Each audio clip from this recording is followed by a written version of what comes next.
Hello student, welcome to Mehta online classes. देखिए हम solve कर रहे थे, लास्ट क्लास में हमने सॉल्व की थी प्रॉब्लम नंबर 6। जो अनसॉल्व में आपके पास प्रॉब्लम नंबर 6 थी वो हमने लास्ट क्लास में डिस्कस की थी। आज हम बात करते हैं प्रॉब्लम नंबर 7 जो अनसॉल्व में आपके पास दी हुई है। ठीक है, हम वो प्रॉब्लम सॉल्व कर रहे हैं जो आपके पास बेस है streamline, velocity potential, path line and आपके पास इररोटेशनल मोशन या पॉसिबल कंडीशंस पे। ठीक है, तो देखो आज का जो मेरे पास प्रॉब्लम नंबर 7 है वो क्या है। देखो आपके पास prove that the liquid motion is possible when velocity at point X Y Z is given by u equal 3x² minus r² upon r की power 5, v equal 3xy upon r की power 5, w equal 3xz upon r की power 5, where r² equal है x² plus y² plus z² and the streamlines are the intersection of the surfaces x² plus y² plus z² की whole power 3 equal c time y plus z² की whole power 2 by the planes through OX state if the motion is irrotational with reason. तो देखो हमें क्या prove करना है, हमें prove करना है कि आपके पास कोई भी लिक्विड मोशन है, ठीक है, उसके किसी पॉइंट एक्स वाई जेड, ये कोई पॉइंट है आर्बिट्रेरी पॉइंट, उस पर आपके पास जो वेलोसिटी कंपोनेंट है वो दिए हुए हैं। ठीक है, तो ये वेलोसिटी कंपोनेंट दिए तो आपको फर्स्ट चीज क्या प्रूव करनी है, फर्स्ट आपको प्रूव करना है कि जो लिक्विड मोशन है वो पॉसिबल होनी चाहिए। अब जैसे हमने प्रीवियस लेक्चर में आपको बताया था कि जो लिक्विड मोशन होती है वो पॉसिबल कब होती है, जब आपके पास जो वेलोसिटी कंपोनेंट होते हैं वो अगर आपके पास इक्वेशन ऑफ कॉन्टिन्यूटी को सेटिस्फाई करते हैं तो वो जो आपके पास लिक्विड मोशन होती है वो क्या होती है, आपके पास पॉसिबल होती है। ठीक है, एक तो ये होगा। Second question, the streamlines are intersection of the curve. अब हमें क्या दिखाना है कि जो स्ट्रीमलाइन की इक्वेशन है वो आपके पास ये होनी चाहिए। ठीक है, second question, the plane through OX state if the motion is irrotational with reason. और हमें क्या प्रूव करना है कि मोशन क्या होनी चाहिए, इररोटेशनल होनी चाहिए। तो इररोटेशनल के लिए हमें जो 23, 31, 12 वाला जो मैंने फॉर्मूला बताया था ट्रिक से, वो हमें क्या करना है, सेटिस्फाई करवाना है। ठीक है, तो देखो पहले बात करेंगे हम, जो लिक्विड मोशन है वो क्या होनी चाहिए, आपके पास पॉसिबल होनी चाहिए। तो ठीक है, पहले पॉसिबल की बात करते हैं।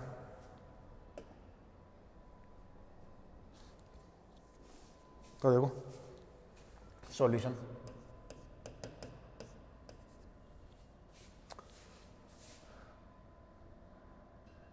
we know that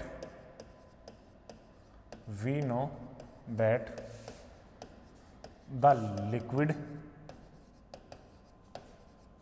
motion is possible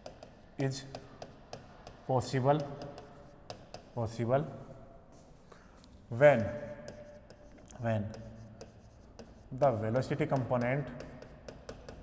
the velocity component satisfy the equation of continuity.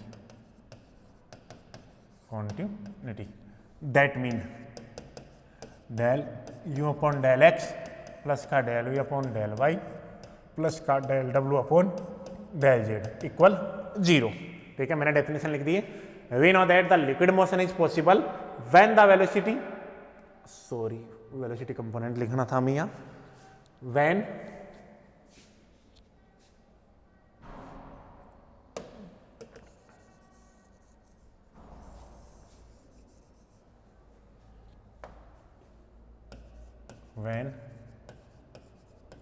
the velocity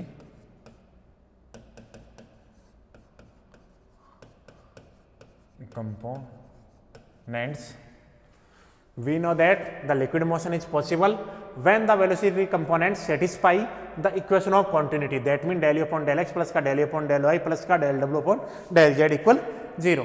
यानी जो लिक्विड मोशन होगी वो पॉसिबल होगी कब, जब आपके पास जो वेलोसिटी कंपोनेंट है वो किसको सेटिस्फाई करे, इक्वेशन ऑफ कॉन्टिन्यूटी को। तो देखो, and given that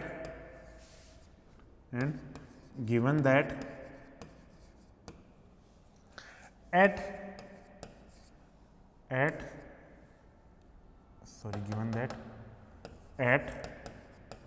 any point, मैं उसको मान लेता हूँ P x y z, the velocity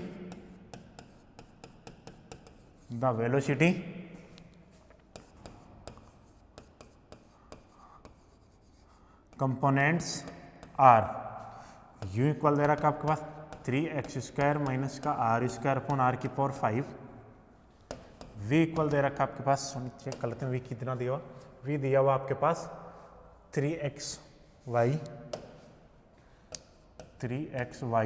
upon r की पावर 5 और w दिया हुआ आपके पास 3xz अपॉन r की पावर 5 और साथ में दिया हुआ है वेयर r² इक्वल दिया हुआ है x² प्लस का y² प्लस का z²। ठीक है, ये आपके पास इतना दिया हुआ है। तो हमें क्या करना है, इक्वेशन ऑफ कॉन्टिन्यूटी को सेटिस्फाई करना है। और इक्वेशन ऑफ कॉन्टिन्यूटी क्या होती है, del upon del x plus del we upon del Y plus का del W upon del Z equal 0। यानी मुझे यू को पार्शियली डिफरेंशिएट करना है with respect to X and Y partially differentiate with respect to Y and W partially differentiate with respect to Z. ठीक है, इन तीनों को हमें पार्शियली डिफरेंशिएट करना है और उनका सम करके उनको क्या दिखाना है, 0 के इक्वल दिखाना है। ठीक है, चलो नेक्स्ट स्लाइड पर लेते हैं। तो हम पहले मैं कैलकुलेट करता हूँ del you upon del x. ठीक है, तो del you upon del X होगा del upon del x 3x² और r² अपॉन r की पावर 5। ठीक है, मैं क्या करता हूँ r की पावर 5 से इसको डिवाइड कर देता हूँ। देखो del upon del x equal हो जाएगा 3x² अपॉन r की पावर 5 माइनस 1 अपॉन r³। ठीक है, तो इसको ऐसा भी लिख सकता हूँ मैं, देखो del upon del x 3x² upon r की power 5 minus del upon del x 1 upon r³, ये लिखा मैंने। ठीक है, अब इसको क्या करते हैं, पार्शियली डिफरेंशिएट करते हैं। तो पार्शियली डिफरेंशिएट करेंगे तो इसमें तो लगाते हैं u इंटू वी। ठीक है, तो u इंटू वी लगाते हैं, तो पहले 3x² का करेंगे, तो 3x² क्या किया, तो मैंने 6x और r की पावर 5 ऐसे कैसे।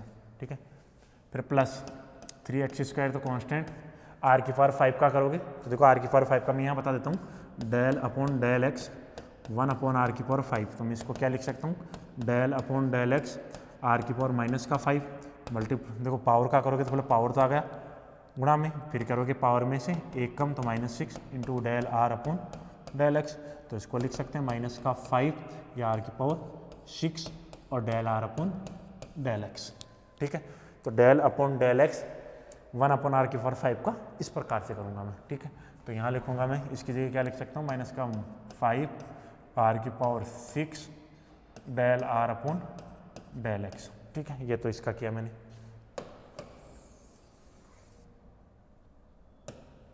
ठीक है,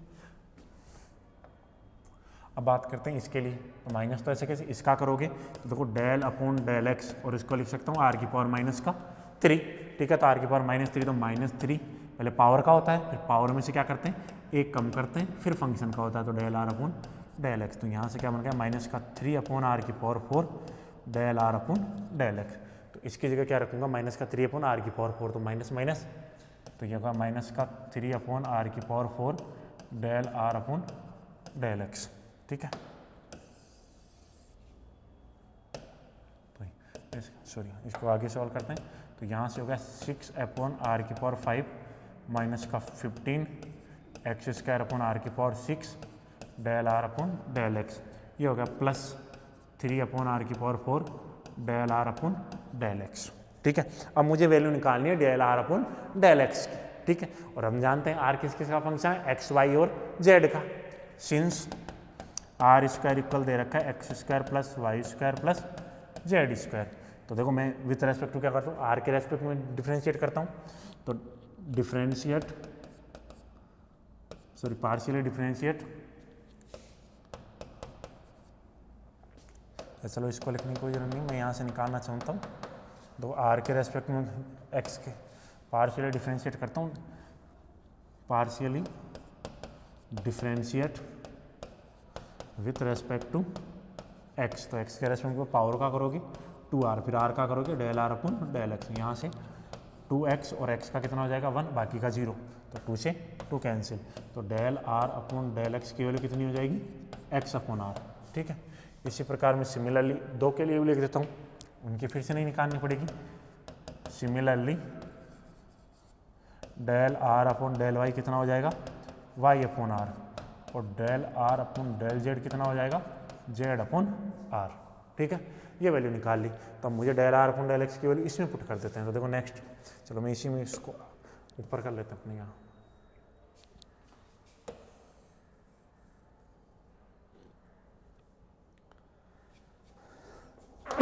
सॉरी, देख यहाँ से del you upon del x कितना बन गया 6x अपॉन आर की पावर 5 माइनस, यहाँ से वैल्यू रखूँगा x अपॉन आर, तो यहाँ तो हो गया 15x क्यूब अपॉन आर की पावर 7। यहाँ वैल्यू पुट करूँगा तो देखो 3x अपॉन आर की पावर 5। तो फाइनली कितना बन गया 6 अपॉन 9x अपॉन आर की power 5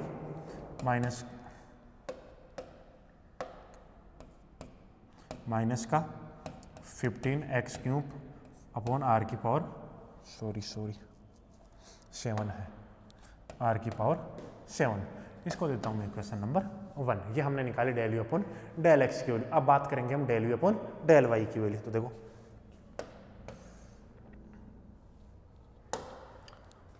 now del you upon del y, तो डेल अपॉन डेल वाई और v की वैल्यू दे रही है 3xy अपॉन आर की पावर 5। ठीक है, अब देखो 3x तो कांस्टेंट क्योंकि y के रेस्पेक्ट में कर रहे हैं और x आपके पास इंडिपेंडेंट है y से।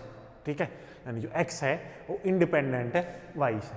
ठीक है, तो यहाँ से देखो 3x तो बाहर आ गया, डेल अपॉन डेल y और किसका y अपॉन आर की पावर 5 का, तो y अपॉन आर की पावर 5 का करेंगे। तो देखो 3x तो कांस्टेंट, पहले किया y का, तो y का कितना हो गया 1, तो आर की पावर 5 बन गया।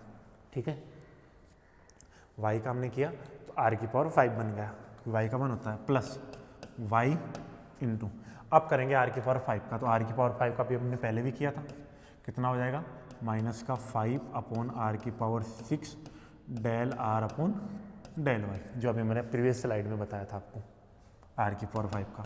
तो 3x 1 अपॉन आर की पावर 5 प्लस का, सॉरी प्लस नहीं माइनस हो जाएगा, ये माइनस का 5y अपॉन आर की पावर 6 और del are upon del y की वैल्यू बता देता हूँ, ये रही del are upon del y कितना है y अपॉन आर।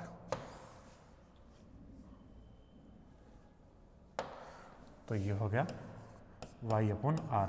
देखो इसको सॉल्व करेंगे तो 3x तो मल्टीप्लाई में 1 अपॉन आर की पावर 5, यहाँ से हो गया 5 हाँ 5y स्क्वायर अपॉन आर की पावर 7। तो यहाँ से finally del we upon del y कितना बना आपके पास, इसको अंदर मल्टीप्लाई करेंगे तो 3x अपॉन आर की पावर 5 माइनस का 15y स्क्वायर अपॉन आर की पावर 7, इक्वेशन नंबर 2। ठीक है, ये हमने निकाले del you upon del Y. अब बात करते हैं del W upon del x की, and del W upon del Z. तो ये कितना हो जाएगा del upon del Z del W 3xz upon are की पावर 5। ठीक है, तो इसमें लगाएंगे देखो u इंटू वी, तो 3x तो इसमें भी कांस्टेंट, तो del upon del z z upon are की पावर 5 यही बचेगा। तो इसमें u इंटू वी लगा देंगे, तो u इंटू वी लेके देखो 3x जेड का किया तो सिर्फ आर की पावर 5 प्लस, अब देखो जेड तो कांस्टेंट, तो जेड कांस्टेंट हो गया आपके पास, एक मिनट सॉरी हमने ऊपर वाले में थोड़ी सी मिस्टेक कर दी। क्या कर रहे हैं हम 3x से मल्टीप्लाई कर रहे हैं, तो x यहाँ भी आएगा, 3x से मल्टीप्लाई किया है ना, 3x से मल्टीप्लाई किया हमने, सिर्फ 5 से मल्टीप्लाई कर दिया। ठीक है, तो यहाँ से देखो जेड तो कांस्टेंट, आर की पावर 5 का करो तो -5 आर की पावर 6 और del are upon del Z. तो यहाँ से 3x 1 अपॉन आर की पावर 5 माइनस का 5z आर की पावर 6 इंटू, अब देखो मुझे बताना है del are upon del Z की वैल्यू, और ये रहा आपके पास del are upon del Z, ये रहा del are upon del Z कितना होता है Z upon are.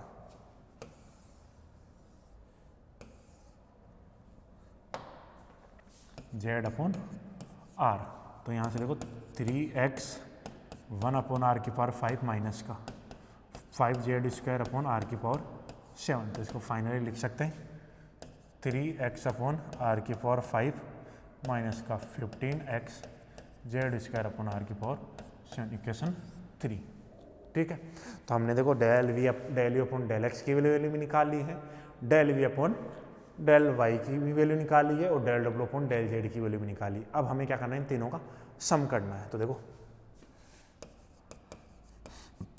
Adding equation 1, 2 and 3 we get. तो देखो इनको ऐड करने पे क्या प्राप्त करते हैं।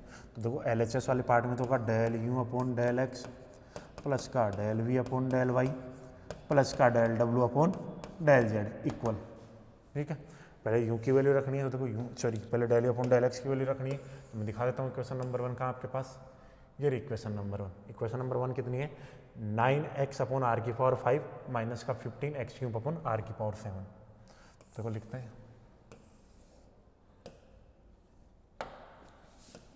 9x/r⁵ माइनस का 15x³ प्लस, अब बात करते हैं del you upon del y की। ये रहा del you upon del y 3x/r⁵ minus का 15xy²।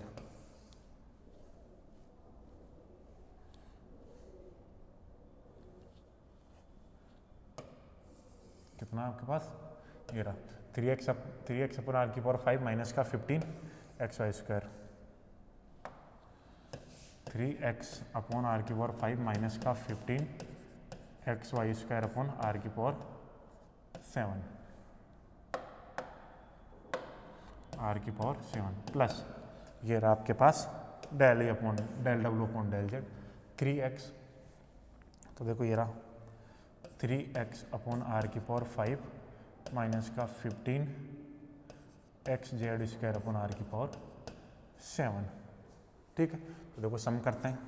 तो यहाँ से r⁵ वाले टर्म को ऐड करते हैं। पहले ये 9, ये 12 और ये 15। तो ये हो गया 15x/r⁵।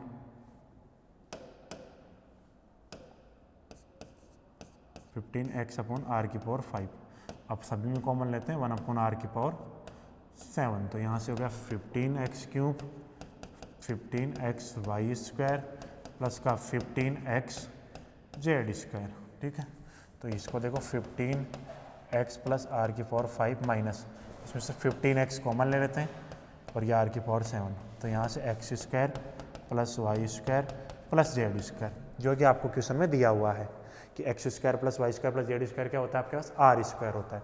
तो यहाँ से 15x/r⁵ minus 15x/r⁵ into r²। यहाँ लिख देता हूँ since r² equal x² plus y² plus z²। इससे इसको कैंसिल करेंगे 5 टाइम। ठीक है, और 5 टाइम कैंसिल करेंगे तो देखो यहाँ से बन गया आपके पास 15x/r⁵ माइनस का 15x/r⁵ इक्वल 0। तो del you upon del x plus का del we upon del Y plus का del W upon del Z equal 0। Hence the velocity component satisfy the equation of continuity. So liquid motion is possible.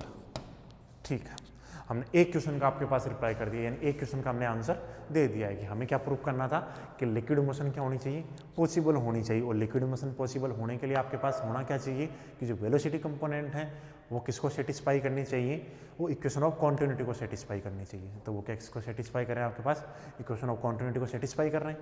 ठीक है, अब बात करते हैं second question की। Second question क्या निकालना हमें, स्ट्रीमलाइन। ठीक है, किसकी बात करनी है, स्ट्रीमलाइन की। तो देखो स्ट्रीमलाइन की बात करते हैं।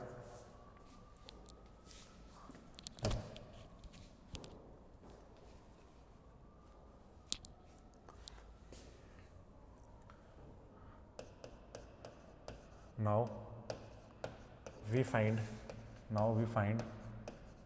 The equation of streamlines. ठीक है, स्ट्रीमलाइंस की हमें क्या निकालनी है, इक्वेशन निकालनी है। तो स्ट्रीमलाइन की इक्वेशन निकालनी है तो चेक करते हैं। देखिए स्ट्रीमलाइन की इक्वेशन के लिए देखो, ठीक है, since we know that the differential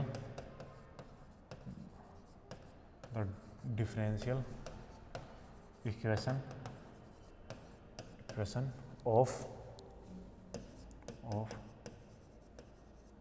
stream lines are, क्या बच गया आपके पास, स्ट्रीम लाइन की डिफरेंशियल इक्वेशन बची है। तो देखो वो क्या होती है आपके streamlines, d x upon u equal d y upon v equal d z upon डब्ल्यू, यानी ये आपके पास क्या होती है, स्ट्रीम लाइन की डिफरेंशियल इक्वेशन होती है। ठीक है, अब इसमें हम यू वी डब्ल्यू की वैल्यू पुट करेंगे और उसको क्या करेंगे, सोल्व करेंगे। तो देखो this implies d x upon, अब जो यू की वैल्यू है वो है 3x² माइनस का r² अपॉन r की पावर 5, ये तो आपके पास यू की वैल्यू है, equal d y upon y की वैल्यू आपके पास कितनी दे रखी, 3xy अपॉन r की पावर 5, ये वैल्यू दी हुई है, और डी जेड और दे रखा है आपके पास 3xz अपॉन r की पावर 5। ठीक है, तो देखो यहाँ से ये इसमें चेंज हो जाएगा, r की पावर 5 ऊपर चला जाएगा, dx upon 3x² minus r² equal r की power 5 dy 3xy equal r की पावर 5 dz 3xz। ठीक है, अब r की पावर 5 से r की पावर 5 कैंसिल हो जाएगा, तो देखो r की पावर 5 से r की पावर 5 कैंसिल हो गया। ठीक है, तो देखो क्या बचेगा आपके पास फाइनली,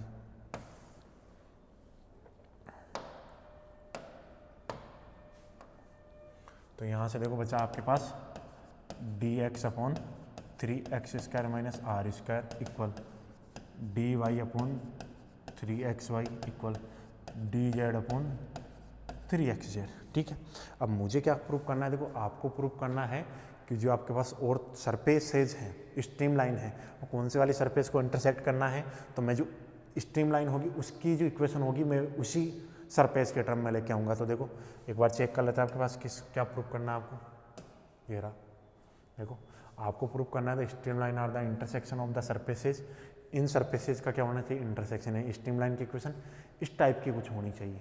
ठीक है, तो देखो हमें इसमें चेंज करना है, तो इसमें चेंज करना है, तो देखो सोल्व करने के लिए मैं इन दोनों को सोल्व कर सकता हूँ, ये दो पार्ट हो गए, तो देखो यहाँ से 3x से 3x कैंसिल हो गया, और यहाँ से तो ये हो गया डी वाई अपॉन वाई और डी जेड अपॉन जेड। ठीक, तो इसको डायरेक्ट भी कर सकते हैं, लेकिन हमें ये तो प्रूफ ही नहीं करना, हमें प्रूफ करना है एक सर्किल की इक्वेशन की तरह की x² plus y² plus z² equal this y² plus z², ये प्रूफ करना है। तो मैं क्या करता हूँ, देखो यहाँ कुछ नए फ्रैक्शन पार्ट डेराइव करता हूँ, जैसा कि हमने लास्ट क्लास में किया था, जो प्रीवियस लेक्चर में हमने क्या किया था, दो पार्ट और आपके पास डेराइव किए थे, तो उसी प्रकार हम क्या करते हैं, देखो एक पार्ट और डेराइव करते हैं यहाँ से। तो यहाँ क्या करते हैं नाउ, तो देखो मैं इसको नंबरिंग कर देता हूँ,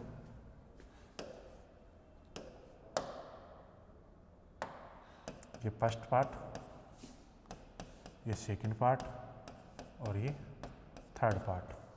ठीक है, तो थर्ड पार्ट इन दोनों, now part first, part second and part third multiplying with x, y, z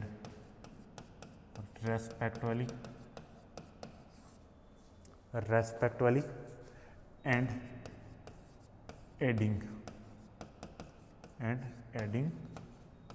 we get, क्या कर रहे हैं हम, फर्स्ट सेकंड थर्ड पार्ट को x, y, z से मल्टीप्लाई कर रहे हैं और उनको क्या कर रहे हैं, ऐड कर रहे हैं। तो ऊपर मल्टीप्लाई करूँगा तो x dx प्लस का y dy प्लस का z dz, ये तो ऊपर से बन गया, नीचे की बात करूँ तो इसको x से मल्टीप्लाई करूँगा 3x³ माइनस का r² x प्लस का 3xy² प्लस का 3xz²। ठीक है, इसको और सॉल्व करते हैं तो देखो इन तीनों में जो मैं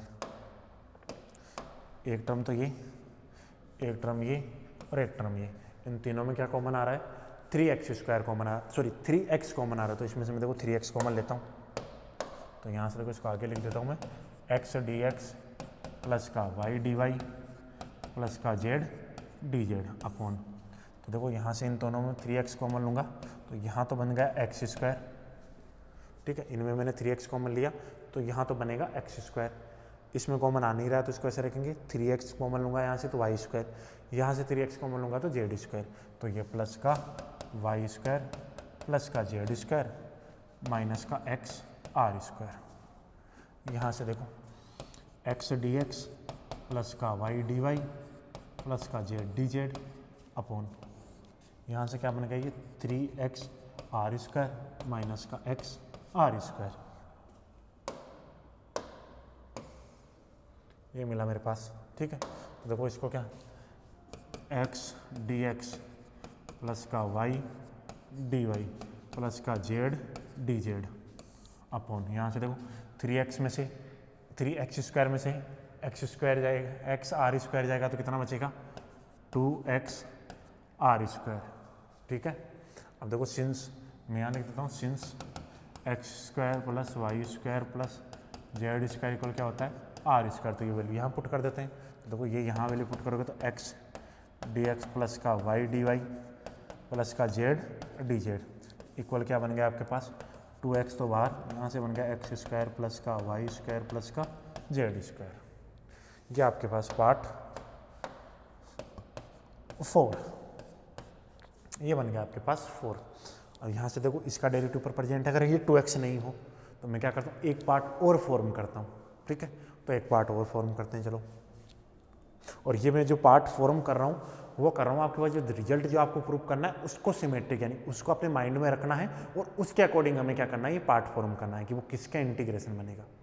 सॉरी, तो उसके अनुसार मैं क्या कर रहा हूँ उसको माइंड में रखते हुए मैं क्या कर रहा हूँ ये जो पार्ट है वो कंस्ट्रक्ट कर रहा हूँ।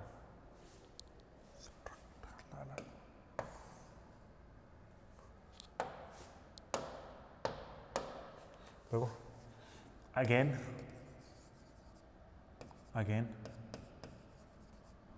part second and part third are multiplying with yz respectively, sorry यहाँ नहीं आएगा ये respectively,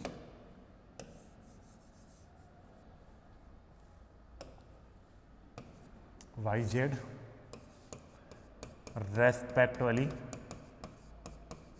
respectively and adding we have, मैं क्या कर रहा हूँ कि उस पार्ट 2 को तो किससे मल्टीप्लाई कर रहा हूँ y से, पार्ट 3 को मल्टीप्लाई कर रहा हूँ किससे z से, और क्या कर रहे हैं उनको ऐड कर रहे हैं। तो देखो देखते हैं एक बार,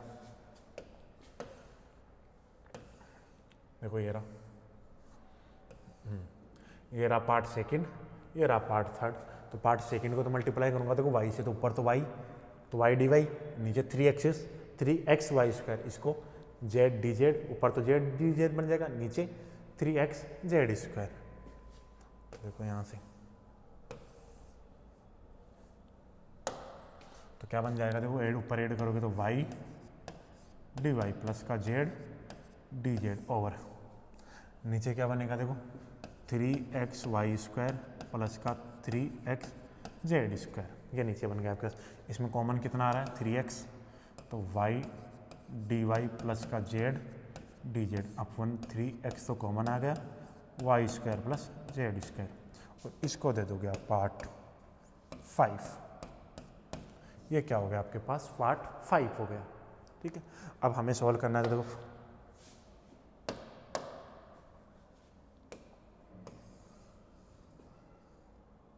वो जो अपने पास फ्रैक्शन पार्ट है उनको लिख देता हूँ मैं।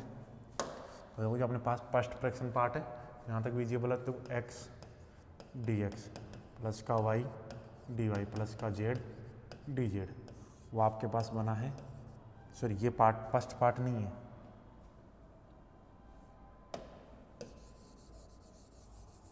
ये पार्ट फर्स्ट नहीं है। जो फर्स्ट पार्ट है वो है d x upon 3x square minus r square. Second part है डी वाई इक्वल है 3y, सॉरी 3xy, और थर्ड है जेड इक्वल 3xz। फोर्थ है x dx प्लस का y dy प्लस का z dz, वो आपके पास है 3x x square y square z square. और फिफ्थ पार्ट है आपके पास y dy प्लस का z dz, और वो आपके पास है 3x y square plus z square. ठीक है, ये आपके पास पार्ट दिए हुए हैं। ये फर्स्ट पार्ट, ये सेकेंड, ये थर्ड, ये फोर्थ और ये फिफ्थ। ठीक है, तो इनको हमें क्या करना है, सॉल्व करना है। ठीक है, तो देखो मुझे रिक्वायर्ड रीजन में देखो ये वाले टर्म और ये वाले टर्म चाहिए, जो मुझे प्रूव करना है उसमें ये टर्म और ये टर्म होनी चाहिए। तो इन दो टर्म को लेता हूँ, यानी जो ये दो पार्ट है उनको लेते हैं। तो देखो फ्रॉम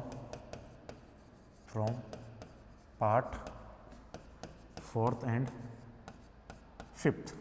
ठीक है, तो फोर्थ और फिफ्थ से x dx प्लस का y dy प्लस का z dz और 3x x square plus y square plus का z स्क्वायर इक्वल यहाँ से y dy प्लस का z dz upon 3x y square plus z square. ठीक है, तो देखो x से, ओ सॉरी यहाँ इसमें 3x नहीं है 2x है, इस वाले पार्ट में यहाँ 2x है, तो ये 2x है, ये भी 2x है, तो 2x से 2x कैंसिल।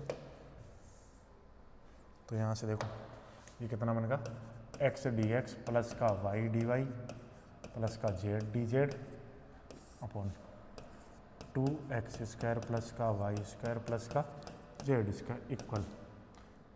तो यहाँ तो ये तो कैंसिल हो ही गया था ना, y dy प्लस का z dz over 3y square z square. इस 3 को इस तरह मैं क्रॉस मल्टीप्लाई कर देता हूँ और 2 को उधर क्रॉस मल्टीप्लाई कर देता हूँ, तो 3 सॉरी मुझे क्या करना है, देखो प्रूफ को चेक करते हैं एक बार, जो हमें प्रूफ करना है। प्रूफ में क्यों इसके आ रहा है, तो इस तरफ लगाना है हमें क्यों। तो देखो यहाँ से 3x dx प्लस का y dy प्लस का z dz ओवर नीचे बना है x square plus y square plus z square, इधर आपके पास 2 आ जाएगा तो y dy प्लस का z dz प्लस का y square plus z square. ठीक है, तो देखो इसका डेरिवेटिव ऊपर प्रेजेंट है, इसका डेरिवेटिव भी ऊपर प्रेजेंट है। तो देखो सोल्व करते हैं इसको आगे, कुछ मान लेते हैं। Let x square plus y square plus z square equal मान लेता हूँ स्मॉल p। तो यहाँ से देखो 2x dx प्लस का 2y dy प्लस का 2z dz इक्वल dp। तो यहाँ से x dx प्लस का y dy प्लस का z dz equal half of dp। ठीक है, इसी प्रकार यहाँ भी लेट करते हैं। देखो लेट क्यू इक्वल मान लेते हैं y square plus z square, तो डी क्यू कितना हो जाएगा 2y dy प्लस का 2z dz। तो यहाँ से देखो 2 तो इस तरफ आ जाएगा, तो हाफ ऑफ डी क्यू कितना बन गया y dy प्लस का z dz। यानी देखो जहाँ जहाँ आपके पास x dx plus y dy plus z dz है, वहाँ क्या रखूँगा मैं हाफ dp और x square plus y square की जगह p। इसी प्रकार देखो जहाँ आपके पास y dy z dz है, उसकी जगह क्या रखूँगा हाफ ऑफ डी क्यू और y square plus z square की जगह q। तो देखो ये वैल्यू पुट करते हैं, तो देखो ये 3 हो गया, इसकी जगह रख सकता हूँ मैं हाफ ऑफ dp और नीचे बन गया p। इसी प्रकार देखो यहाँ इधर 2 तो ऐसे कैसे y dy z dz की जगह क्या लिख सकता हूँ half of D Q upon क्योंकि हाफ से हाफ कैंसिल हो जाएगा, तो यहाँ से क्या बन गया 3dp upon p equal 2dq upon q। तो देखो ऑन इंटीग्रेशन हमें किसकी बात करनी है, इंटीग्रेशन। अब इंटीग्रेशन करते हैं तो ऑन इंटीग्रेशन पर देखो ये 3 तो बाहर हो गया, integration dp upon p equal 2 बाहर आ गया, dq अपॉन q। तो देखो 1 अपॉन x, जो 1 अपॉन x टाइप जो होते हैं उनका इंटीग्रेशन क्या होता है log x। तो देखो 1 अपॉन p दिया हुआ है तो 3 log p इक्वल ये 2 टाइम log q प्लस का log c। तो देखो यहाँ से क्या बन गया log of p cube log of q square plus का log c। तो यहाँ से log of p cube equal हो गया log of c q square. ठीक है, और अब उसमें मुझे क्या कैंसिल करना है, log को कैंसिल कर देते हैं। तो log को कैंसिल करोगे तो p cube equal c q square. ठीक है, सी क्यू स्क्वायर हो गया, और पी की वैल्यू पुट करते हैं तो पी की वैल्यू है x square plus y square plus z square की पावर 3। ये सी ऐसे कैसे, इसकी वैल्यू है y square plus z square की पावर 2। यही हमें क्या करना था, हैंस प्रूव्ड। ये आपको प्रूव करना था जो मैंने प्रूव कर दिया है। ठीक है, यानी हमने जो जो मुझे वैल्यू शो करनी थी वो वैल्यू, यानी मैंने स्ट्रीम लाइन को भी आपके पास प्रूव कर दिया। तो मैं एक बार रिपीट कर देता हूँ जो स्ट्रीम लाइन का आपके पास जो भी पोर्शन दिया हुआ है।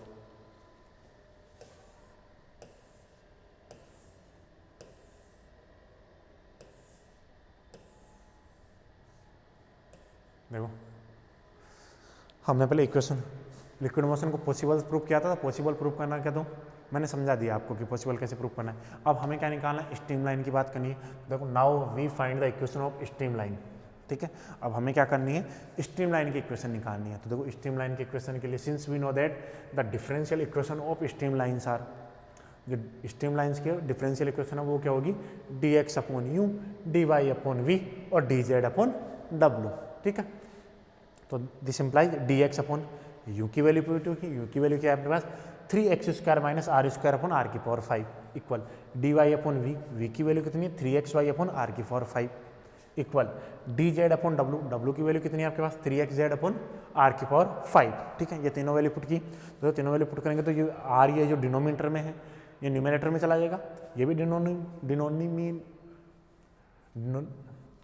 ये भी आर की पावर 5 है वो कहाँ चला जाएगा आपके पास न्यूमरेटर में, और यहाँ जो आपके पास आर की पावर 5 डिनोमिनेटर में है वो भी कहाँ चला जाएगा आर की पावर 5 में। तो देखो न्यूमरेटर में चला जाएगा तो आर की पावर 5 से आर की पावर 5 कैंसिल हो गया तीनों में। ठीक है, तो फाइनल क्या बचा आपके पास x d x upon 3x square minus r square equal d y 3xy equal d z upon 3xz। तो ये होगा फर्स्ट पार्ट, ये होगा सेकंड और थर्ड, यानी मैंने इनको तीनों को नेमिंग दिया, ये फर्स्ट पार्ट है, ये सेकंड पार्ट है, ये थर्ड पार्ट। अब ठीक है, देखो यहाँ से मुझे क्या करना है, इनको सोल्व करना है और रिजल्ट प्रूफ करना है।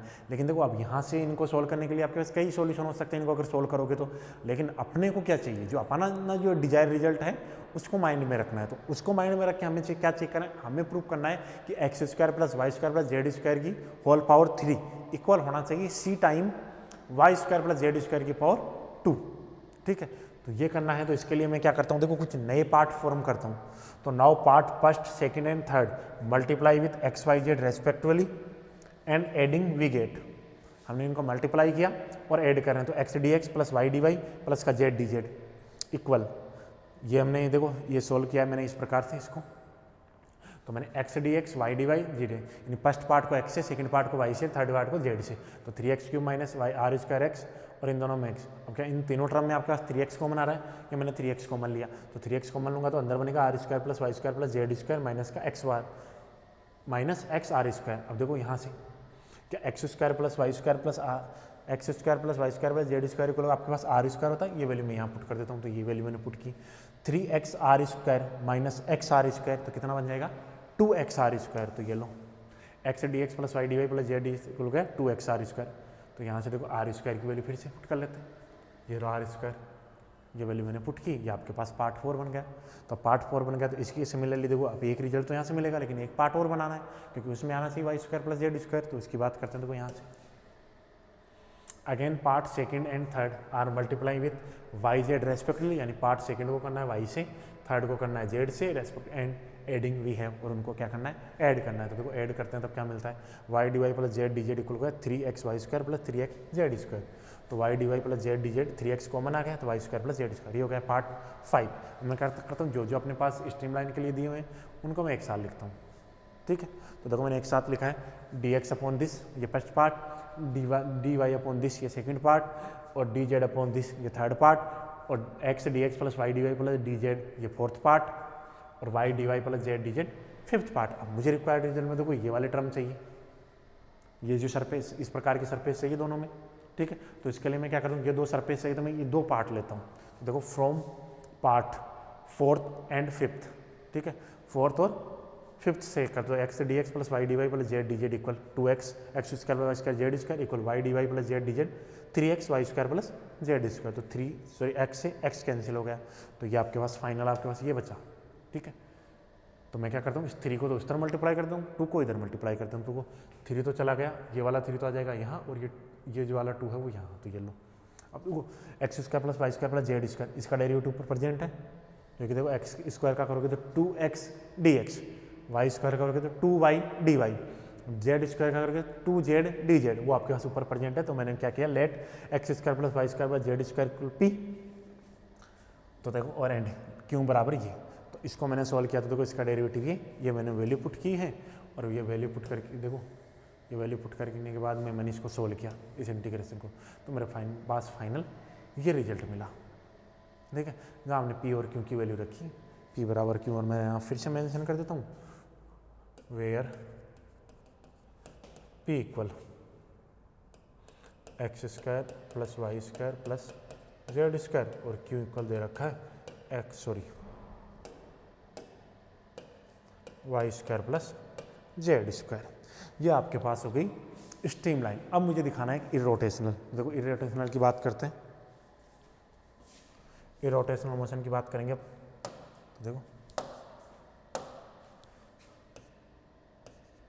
The motion is irrotational if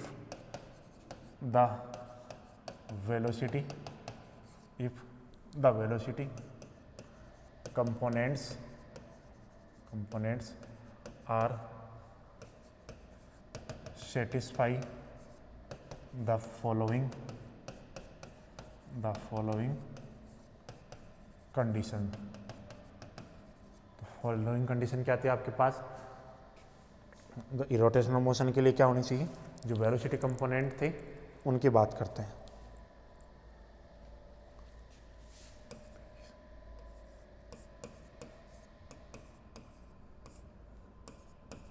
देखो वही 23 वाला फॉर्मूला है, del W upon del y equal होना चाहिए, del W upon del y equal होना चाहिए del we upon del Z की, कॉमा। देखो ये डब्ल्यू है तो ये किस पे चला जाएगा यू पे, और वाई किस पे चला जाएगा जेड पे, इक्वल होना चाहिए वी किस पे चला जाएगा डब्ल्यू पे, और जेड किस पे चला जाएगा एक्स पे, और यहाँ से वी ये आपके पास एक्स, और यहाँ से डब्ल्यू की जगह यू, और यहाँ वाई, यानी जो वेलोसिटी कंपोनेंट है इसको सेटिस्फाई करनी चाहिए इस वाले रिलेशन को।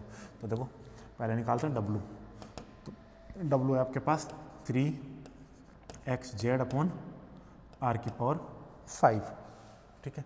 तो देखो यहाँ से del W upon del y, तो del upon del y equal यहाँ से होगा 3x जेड अपॉन आर की पावर 5। तो वाई के रेस्पेक्ट में डब्ल्यू का करना है, तो देखो 3x जेड तो constant, del upon y 1 upon are की पावर 5, क्योंकि 3x जेड तो कांस्टेंट है। तो यहाँ से del W upon del y बराबर 3x जेड आर की पावर 5 का करो तो -5 अपॉन आर की power 6 del are upon del y, जिसकी वैल्यू आपको पता है कितनी होती है आपके पास उसकी वैल्यू। तो यहाँ से हो गया 3x जेड अपॉन -5 आर की power 6 upon y upon are, तो ये टोटल कितना हो गया del W upon del y आपके पास कितना हो जाएगा, माइनस का 15xyz अपॉन आर की पावर 7। ये आपके पास हो गया del W upon del y. ठीक है, देखो डब्ल्यू का करना है हमें किसके रेस्पेक्ट में, वाई के रेस्पेक्ट में, del W upon del y, तो del W upon del y. ठीक है, इसको मैं देता हूँ इक्वेशन नंबर ई, 3xyz। तो देखो 3xz तो वाई के रेस्पेक्ट में कॉन्स्टेंट रहेगा, तो 3xz तो बाहर आ गया, del upon del y, r की पावर 5 का करोगे, आर की पावर 5 ऊपर जाएगा, आर की पावर -5 बनेगा। तो देखो यहाँ से 3xz आर की पावर -5 अपॉन आर की power 6 del are upon del y, वो del are upon del y की वैल्यू था वाई अपॉन आर। इसी प्रकार हमें निकालना है देखो वी का जेड के रेस्पेक्ट में, तो वी कितना आपके पास 3xy अपॉन आर की पावर 5, तो यहाँ से del we upon del Z, तो del upon del z 3xy upon are की पावर 5। ठीक है, तो यहाँ से देखो अब जेड के रेस्पेक्ट में तो 3xy तो कांस्टेंट, यहाँ से del upon del z 1 upon are की पावर 5, तो यहाँ से देखो 3xy तो कांस्टेंट, 1 अपॉन आर की पावर 5 का करो तो -5 आर की power 6 del are upon del Z. तो यहाँ से देखो del we upon del Z कितना हो जाएगा पास 3xy माइनस का 5 अपॉन जेड आर की पावर 6 और ये आर, तो ये हो गया माइनस का 15xyz अपॉन आर की पावर 7, ये बी from equation A and equation B. जो del W upon del y किसके इक्वल आ रहा है, del we upon del z के, और वो आ रहा है आपके पास माइनस का 15xyz अपॉन आर की पावर 7। एक तो ये लो, ठीक है, फर्स्ट यानी ये जो फर्स्ट वाला रिलेशन था वो सेटिस्फाई हो गया। ठीक है, अब क्या निकालेंगे, अब निकालेंगे हम u का z के रेस्पेक्ट में। तो देखो नेक्स्ट, नाउ u इक्वल दिया आपके पास 3x² माइनस आर की पावर r2 अपॉन आर की पावर 5, तो इसको लिख सकता हूँ मैं 3x² अपॉन आर की पावर 5 माइनस का 1 अपॉन आर क्यूब। ठीक है, तो मुझे निकालना है डेल डब्ल्यू del you upon del z. ठीक है, तो del you upon del Z, तो देखो del you upon del z 3x² upon are की पावर 5 माइनस का del upon del z 1 upon r cube. तो इसको सॉल्व करोगे तो देखो जेड के रेस्पेक्ट में 3x² तो कांस्टेंट, आर की पावर 5 का करोगे तो माइनस का 5 आर की power 6 del are upon del z, यहाँ से माइनस आर की पावर 3 का करो तो माइनस का 3 अपॉन आर की power 4 del are upon del z, और del are upon del z आपके पास कितना होता है, वो अपने हमें पहले प्रीवियस स्लाइड में निकाला कि del are upon del Z कितना होगा, जेड अपॉन आर, तो माइनस का 5 आर की power 6 z upon r minus का 3 अपॉन आर की पावर 4 जेड अपॉन आर। तो इसको देखो यहाँ से बन गया ये माइनस का 15x² जेड अपॉन आर की पावर 7, और यहाँ से बन रहा है प्लस का 3 जेड अपॉन आर की पावर 5। ये हो गया del you upon del z. इसको इक्वेशन देता हूँ मैं सी। ठीक है, ये सी हो गया। अब निकालते हैं अपन नेक्स्ट, अब निकालेंगे हम del W upon del x. तो देखो डेल अपॉन डेल एक्स और डब्ल्यू की वैल्यू दी है आपके पास 3x अपॉन आर की पावर 5। तो देखो जेड तो कांस्टेंट हो गया, तो करोगे किसका डेल अपॉन 3z तो कांस्टेंट हो गया, बचा आपके पास x अपॉन आर की पावर 5। तो देखो इसका करते हैं 3z तो ऐसे कैसे, अब यहाँ से देखो x कॉन्स्ट, पहले x का क्या x के रेस्पेक्ट में, तो आर की पावर 5 फिर प्लस x तो कांस्टेंट 1 अपॉन आर की पावर 5 का करोगे तो माइनस का 5 आर की power 6 del are upon del x, ये इसका हो गया।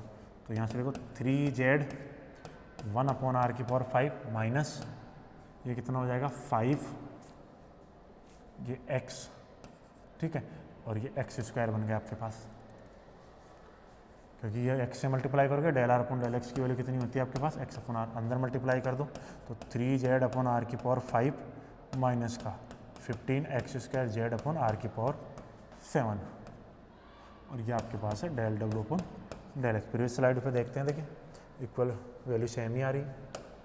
इक्वल किसके हो गया, del you upon del z के। From equation c. तो ये देखो सेकंड वाला रिजल्ट, सेकंड कंडीशन को भी सेटिस्फाई करवा दिया इस हमने। तो एक कौन सी कंडीशन बच रही है, एक बच रही है आपके पास थर्ड कंडीशन। तो देखो थर्ड कंडीशन की बात करते हैं। थर्ड कंडीशन थी del we upon del x, ठीक है। तो del we upon del x, तो डेल अपॉन डेल एक्स, तो वी की वैल्यू आपको पता है, वी की वैल्यू कितनी है आपके पास, वी की वैल्यू आपके पास 3xy अपॉन आर की पावर 5। तो देखो कि यहाँ से 3y को बाहर ले लूँ, डेल अपॉन डेल एक्स, और यहाँ से कितना बनेगा सिर्फ x अपॉन आर की पावर 5। तो देखो 3y अपॉन, अब देखो मैं फिर से समझा देता हूँ आपके पास, एक बार इसको अच्छे से समझा दूँ। वैसे मैं प्रीवियस स्लाइड में समझाया, फिर भी देखो मैं इसको पूरा करके दिखाता हूँ आपकी।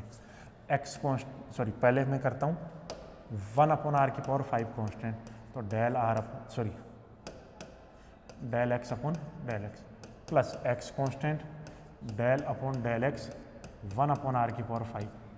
तो यहाँ से देखो 3y 1 अपॉन आर की पावर 5 प्लस का x del upon del x, ये पावर ऊपर लेके जाओगे -5 हो गया, ठीक है।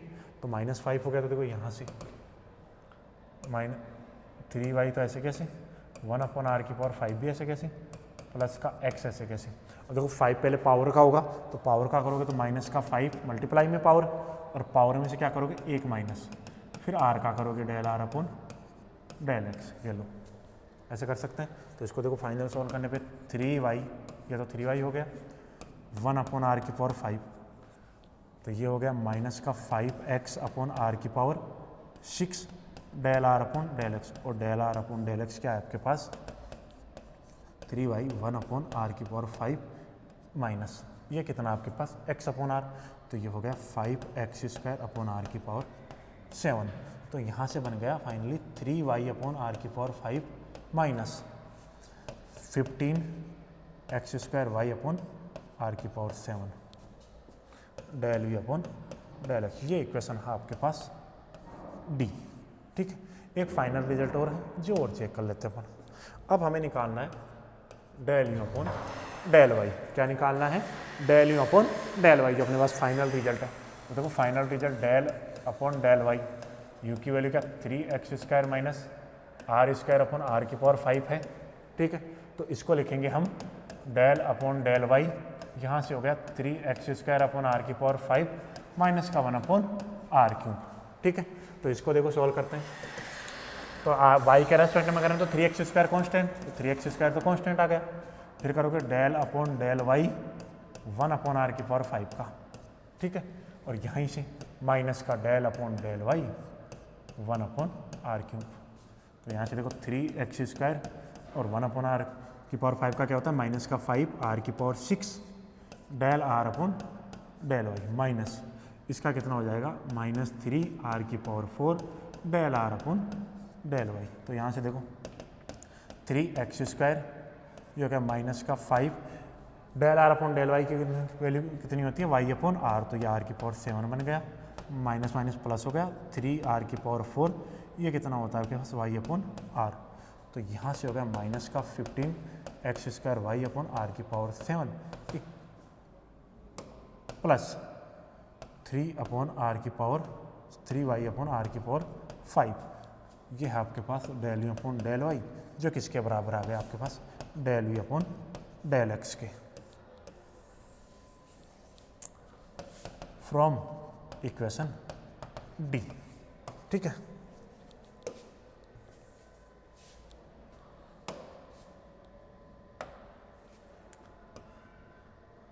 Hence del W upon del y equal का del we upon del z comma del you upon del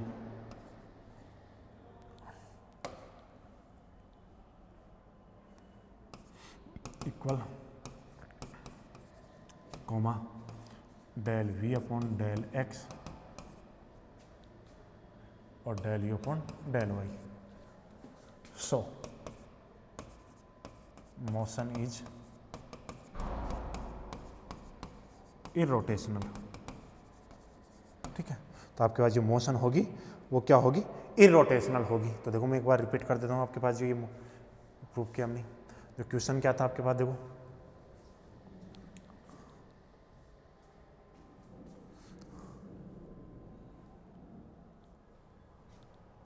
ये लो, मुझे क्या, the motion is irrotational if the velocity component are satisfy the following condition, del W upon del y और del a upon del Z equal comma, ये आपके पास ये इसको क्या करनी चाहिए, सेटिस्फाई करनी चाहिए। जो वेलोसिटी कंपोनेंट है उनको सेटिस्फाई करनी चाहिए। तो हमारे पास जो ये वेलोसिटी कंपोनेंट है वो क्या कर रहे हैं, इनको सेटिस्फाई कर रहे हैं, इसको सेटिस्फाई कर रहे हैं, तो ये मोशन होगी जो क्या होगी आपके पास, इरोटेशनल होगी। ठीक है, तो देखो आज हमने क्या क्या किया है, जो प्रॉब्लम आपके पास एक्सरसाइज में अनसॉल्व प्रॉब्लम नंबर 7 थी उसको सोल्व किया है। उसमें आपके पास क्या पूछा हुआ था, आपके पास उसमें 3 क्वेश्चन पूछे हुए थे। पहला क्वेश्चन था आपको प्रूव करना था कि लिक्विड मोशन क्या होनी चाहिए, पॉसिबल होनी चाहिए। सेकंड क्वेश्चन था आपके पास स्ट्रीमलाइन की इक्वेशन जो आपके पास दी थी वो आपको प्रूव करनी थी। थर्ड क्वेश्चन क्या था, जो मोशन हो क्या होनी चाहिए, इरोटेशनल होनी चाहिए। तो आज हमने क्या किया, तीनों क्वेश्चन को सॉल्व किया। ठीक है, तो अब इससे रिलेटेड कोई फर्दर और कोई प्रॉब्लम होगी तो उसको सॉल्व करेंगे, वरना नेक्स्ट क्लास में हम बात करेंगे जो अब इस यूनिट में जो और वाला पार्ट होता है, बाउंड्री सरफेस। ठीक है, कि बाउंड्री सरफेस क्या होती है, या बाउंड्री सरफेस के लिए जो कंडीशन क्या होती है। ठीक है, तो उसकी बात करेंगे नेक्स्ट क्लास में।